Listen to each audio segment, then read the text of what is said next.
I hope you guys aren't sick of pumpkin things yet because I certainly am not, and today I'm making a pumpkin streusel bread. I am so excited for this because I've been craving like something pumpkin for the fall and it's been a while since I baked. So I'm back in the kitchen and I'm gonna bake this for my friends. Hopefully they enjoy it because I don't think they're big on pumpkin, but maybe I can change their minds. To start off, we're gonna make the streusel. We have a 1/4 cup of unsalted butter here, and to this I'm adding 1/2 cup of all-purpose flour, 6 tablespoons of light or dark brown sugar, 1/2 teaspoon of cinnamon, a 1/4 teaspoon of salt, and we're gonna mix that to combine it. You want it nice and crumbly, which this is turning out to be. So I have my streusel done. We're gonna wrap it up and put it in the fridge to chill while I make the batter for the pumpkin bread. For the pumpkin bread, you want to preheat your oven to 350. We have 3/4 cup of oil here. I am actually using coconut oil because I think it's a nice neutral oil and I love to bake with it. We're gonna add a whole 15-ounce can of pumpkin puree, 1 cup of brown sugar, along with 1/2 cup of regular sugar. Combine that.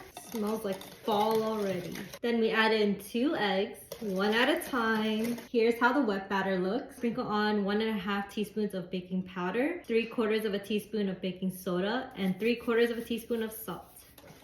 Now we're gonna add on our spices. So we're gonna add 2 teaspoons of cinnamon, 3 teaspoons of pumpkin pie spice, and 1/2 teaspoon of turmeric just because it adds a brighter color to it. It doesn't really add much flavor. Now we're adding 2 cups of all-purpose flour. As always, I like to sift it in to avoid any clumps. Beautiful. And we're just gonna fold that together. Don't want to over mix this. This is what the final pumpkin batter looks like. We're gonna put it into our loaf pan. Ideally, I think you want a 9x5. I think this is an 8x4. Because it's smaller, I'm gonna make the rest of the batter into little muffins. I have my little parchment paper lined loaf pan here, so I'm just gonna fill it up. I have it filled pretty much 3/4 of the way. Now we're gonna add our streusel topping, which looks like ground beef or something.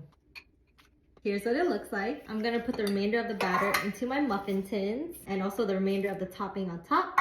You know what? I feel like adding some chocolate chips to them. My oven is preheated to 350 degrees. I'm gonna pop it into the oven. I actually ended up leaving the loaf in for about 65 minutes and then these muffins for about 25 minutes. If you're making this entire thing into a loaf, it might take you closer to like 60 to 80, even maybe 90 minutes because this whole batter made a whole small loaf and 6 muffins. I'm actually gonna cover the top of the loaf since we're leaving it in for so long. I don't want the toppings to burn. You wanna let it cool down in the pan for about 10 to 15 minutes and then take it out and let it cool the rest of the way before you cut into it. I just wrapped all of these up to bring over to my friends, so make sure to watch part 2 for the taste test.